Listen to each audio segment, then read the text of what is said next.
Respect. Welcome back. Welcome back to Smitty's Corner. So, let me give the disclaimer real quick. This one is a bit more gruesome. It's harsh, maybe to some. If you're somebody who's not good with horrific things that happen in life, I would suggest that you go ahead and find something a little more fluffier and softer to watch, because this is about to get into something very, very heavy. So without further ado, I'm going to go ahead and get this video going. First, please, all I ask, smash the like button. It's free and it's right in front of you. Watch my finger. Watch how I do. Watch this. And it's done. You see how easy that was? Simple. Just smash like. Without any further ado, let's go ahead and rock out and let's listen to the story of a brother named Andre Thomas. And let's figure out exactly what this story is about now. Remember, I am reacting to this raw and fresh. I'm going to give you my natural reaction, and we're going to take it from there, and we're going to see what we got. Thank you again for tuning in to Smitty's Corner. Respect. Andre Thomas was born on March 17, 1983 in Oklahoma within the United States of America. As of today, Andre Thomas finds himself undergoing a special evaluation in a psychiatric unit before being given a formal sentencing on death row. As of June the 11th, 2020, capital punishment is legal in 28 different states throughout the United States of America. It is estimated by the Criminal Justice Project that there are presently 2,620 people on death row and awaiting execution. Andre Thomas and his journey to death row began after he committed a heartless crime that involved the brutal murder of his estranged wife and 2 young children. Before taking the lives of 3 innocent people, Andre Thomas found himself living a somewhat normal life, albeit in difficult circumstances. I will say this real quick to start off. I don't know what the circumstances was with him and his wife.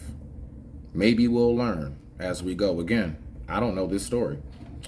But I will say, whenever I hear those stories about like, I'm gonna do you, do me, do the kids, nah. I maybe can get where some people coming from, like, hey, I'm about to leave here, your mother's about to leave here, so we might as well take you with us. But that's not the right mentality to have. And it's very sick and it's very dangerous. Now, I'm not saying whatever he did to his wife was right. And no, you shouldn't do that to your wife or no person. You shouldn't do it to your brother or best friend. But what I will say is that whenever you start to implicate the kids into it, that's when it's like, I really can't get with any kind of having mercy for you. There's no, pray for Andre on this one. Not for me. And that's just me. Rock out how you rock out. Let's keep on watching. When Andre was growing up, he became fascinated with biblical references and displayed a keen interest towards certain aspects of education. Andre's father described his son as something of a tinkerer, meaning that he always wanted to find out how things worked and would always take things apart to figure them out. Andre had multiple siblings, and his family faced a difficult upbringing in poverty-stricken circumstances. Andre kept himself busy and out of trouble initially by attending the Harmony Baptist Church and focused his efforts on his schoolwork. His commitment paid off, and by the time Andre had reached high school, he became a talented artist and had somewhat of a flair for drawing sketches of automobiles. Now, let me say this.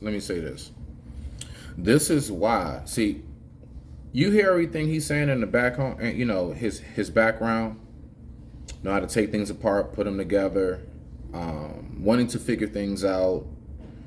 Might not have been the best family structure household, but he has a family structure household. These are all the things that will eliminate you from being able to qualify for what folks like to claim the insanity plea. When they go through this stuff, Oh, you fully are aware. The only people that really get that, like for example, the guy who was on death row and then he got off death row because he just smeared his own feces all on his whole body and just stood there type stuff. You gotta be crazy. Most people, no matter how much they want to fake crazy, they're not gonna smear boo-boo all on their body. And then just let it sit there.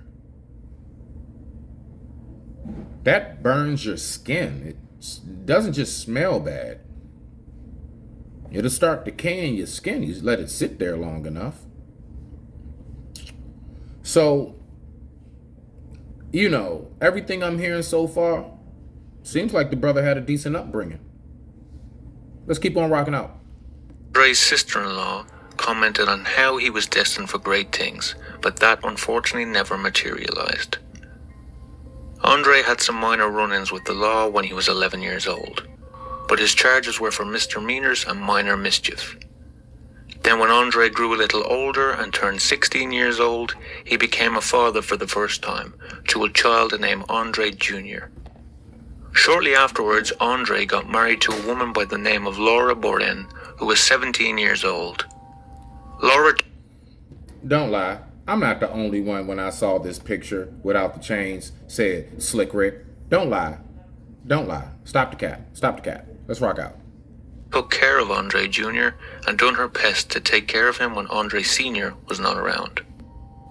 However, life in this young family residence took a turn for the worst when the couple separated. It became apparent that Andre Thomas had a long history of mental struggles and a mental illness that had not been diagnosed nor treated. So have I. This made it hard for Andre to hold down a job, and he began to behave erratically. Andre Thomas struggled to provide for his family and became obsessed with more biblical references and the oncoming apocalypse, supposedly. His behavior understandably began to frighten his young family. Andre then continued to venture towards a downward spiral and got involved with drugs and alcohol. He spent minor stints in the Grayson County Jail and also reportedly attempted suicide.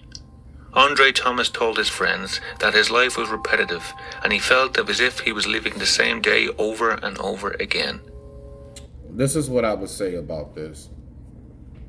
One thing I had to learn when it comes to the whole spirituality, religious aspect of life, even in that, as dedicated as we want to be, those of us who are believers, most of us do at least strive to be, the best believer we can be. The reason why I'm saying all this right now is I've recognized how people can be thrown off on the balance. And we have to remember, life is about balance. Too much religion can make you an extremist. Not enough religion, not enough talk about God can have one become basically atheist. So you don't want to do it too much because then you get lost, because when you do it too much, you start to try to figure too much out, and then you get frustrated when you can't. You keep looking for these answers that you're not supposed to have the answer to. So then you start flipping. Let's rock out. He told his close friends that there was angels and demons speaking to him in his head. Despite warning from doctors, there was little done to protect those closest to Andre Thomas from what mental experts thought he was capable of doing. On March 27, 2004, the father of Laura Boren found his daughter lying on the floor with a stab wound in her chest in the living room in a pool of blood. Laura had been living there with her new boyfriend and her children, Andre Jr. and his half-sister. Whoa. What happened to his eyes? Let's rock out. Leah Hughes. Andre Jr. and Leah were brutally murdered and stabbed to death in their bedrooms. The attacks and the murders had been carried out by Andre Thomas. Andre mutilated the bodies of the innocent victims in a gruesome manner. After the murders had been committed, Andre had tried to kill himself by stabbing himself in the heart. Andre Thomas survived, however, and was treated by paramedics who arrived on the scene after Andre himself alerted the police and then turned himself in. Andre made a full confession to the police while in custody. On a voicemail left to his wife's parents after the murders, Andre said the following: "Sherry, this is Andre. I need your help. Something bad is happening to me, and it keeps happening, and I don't know what's going on. I need some help. I think I'm in hell. I need help. Somebody needs to come and help me. I need help bad. I'm desperate. I'm afraid to go to sleep. So when you get this message, come by the house, please."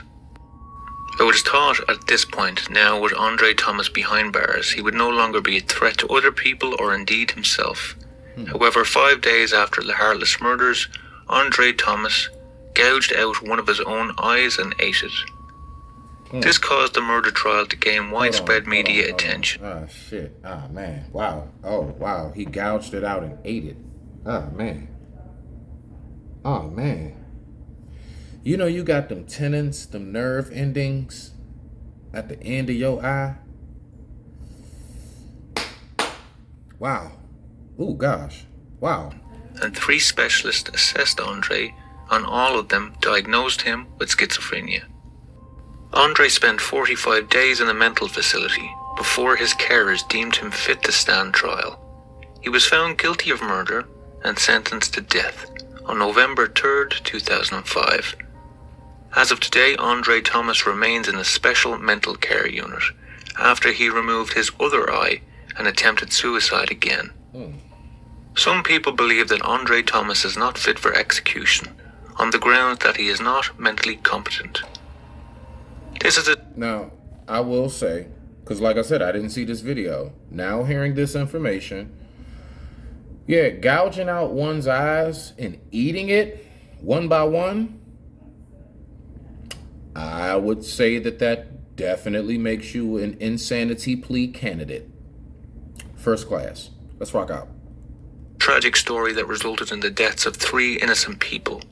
While Andre Thomas clearly requires mental care,